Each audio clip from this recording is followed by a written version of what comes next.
دوستای عزیز سلام، امیدوارم که جور صحتمند باشین. در این ویدیو بر شما یاد میدهم که چطور بتونیم ما یک ایمیل آدرس دیگر را در ایمیل خود اضافه کنیم. خب قبل از همه گوشی خود به اینترنت وصل میکنیم، ایمیل رو باز میکنیم. شما که متوجه شدین اینجا جیمیل باز میکنیم و وقتی که جیمیل باز کردیم در قسمت سمت چپ گوشه بالا سه تا خطی که دیده میشه روی از ما کلیک میکنیم. وقتی کلیک کردیم یک همچین صفحه باز میشه و روی سیتینگ در قسمت پایین روی سیتینگ کلیک میکنیم.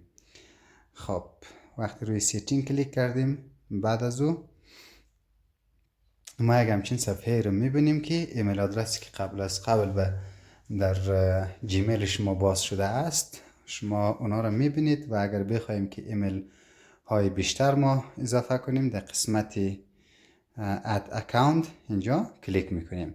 خب وقتی که ما اد اکاونت رو کلیک کنیم میگه که از چی طریقی میخوایی که وارد شوی. پس ما از طریق گوگل را انتخاب میکنیم. وقتی گوگل رو روش کلیک کنیم همچین صفحه باز میشه و از ما میخواهد که رمز یا اما پین گوشی خود باز کنیم، به خاطر اینکه تا گوگل شناسایی کنه که گوشی مال خود شما هستن.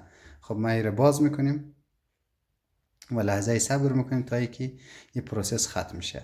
حالا شما اینجا میبینید که اگر شما قبل ایمیل دارید میتونید اینجا وارد کنید و اگر ایمیل ندارین در این قسمت پایین اینجا هست که create account. پس ما اینجا میتونیم که با کلیک کردن روی این گزینه میتونیم که اکاونت خود کرییت کنیم. خب اینجا برای ما دو تا گزینه میاد، یکی فور مای پرسونال یوز یعنی استفاده شخصی و یکی دیگه میگه فور مای بیزنس یا ورک یا کار. پس ما پرسونال یوز استفاده شخصی رو کلیک میکنیم. وقتی که کلیک کنیم برای ما میگه که اسم خود نوشته کن. مثلا ما اسم خود حالا یک چیزی می نویسم. خب و بعد از اون میگه لاست نیم چی هسته. خب بیرم می نویسیم. بعد از اون گزینه next خب یا بعدی رو میزنیم. اسم فرست نیم اسم شما میشه، لاست نیم هم تخلص شما میشه. خب و بعدی رو کلیک کرده میگه تاریخ تولد خود اینجا وارد کن. ما ماه رو مثلا جنوری انتخاب میکنیم. اینم حالا یک چیز انتخاب میکنیم، زیاد مهم نیست، اینجا اینقدر دقیق نیست، لازم نیست که خیلی دقیق باشید. پس اینجا مثلا 2000 میزنم و بعد از جندر فیمیل میشه زن، میل میشه مرد و هر کدام اینا رو که شما انتخاب کردین انتخاب میکنین. خب من میل انتخاب میکنم و باز هم در قسمت پایین next را کلیک میکنم. وقتی که ما next کلیک کردیم اکاونت ما جور شده. خودی گوگل برای ما دو تا گزینه را داده اینجا که کدام اینا رو میخوای انتخاب کنی. اگر ما یک از اینا رو خواستم خب انتخاب میکنم، اگر نخواستم امو ایمیل مورد نظر خود مثلا ما میتونیم که انتخاب میکنیم. مثلا میگه که این قبول نمیشه چرا که قبل یک همچین ایمیلی هستن. مثلا اگر ما یک چیز اضافه کنم مثلا 13 اضافه میکنم ببینم قبول میکنه یا خیر. اینم قبول نکردن.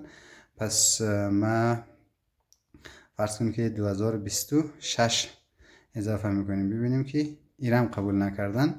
خب حالا ما یک کمک تغییرات میریم اینجا اسدالله نوشته میکنیم تا که تغییرات می خودی نوشته بیایه. خب حالا ببینیم که قبول میکنه. بله قبول کرد. و حالا در این قسمت میگه که پسورد خود اضافه. حالا ما پسورد یک چیزی نوشته میکنیم مثلا یک همچین چیزی بریم که پسوردم سیف میشه و ایمیل ما اضافه شد، جور شد. و در قسمت پایین next باز هم کلیک میکنیم و اینجا شرایطش هم میپذیریم، میگیم I agree یعنی من میپذیرم. و بعد از او هم یک چند دقیقه صبر میکنیم تا اینکه مرحله اضافه شد. حالا میبینیم که برای ما ایمیل ما درست شد. خب من حالا یک اکانت خود باز میکنم. ببینید که در این قسمت ایمیلی که من ساختم اینجا برای من درست شد. پس شما به همین راحتی میتونید که ایمیل خود کریت کنید. حالا روی ما چطور بتونیم وارد ایمیل شیم؟ در قسمت کلیک میکنیم و همون ایمیلی رو که ما تازگی ساختیم واردش میشیم که ایمیلی است که تازه ساخته شده و هیچ چی هم نداره، یعنی صندوق ورودی ما خالی هست. پس شما میتونید به این طریق راحت ایمیل خود بسازید.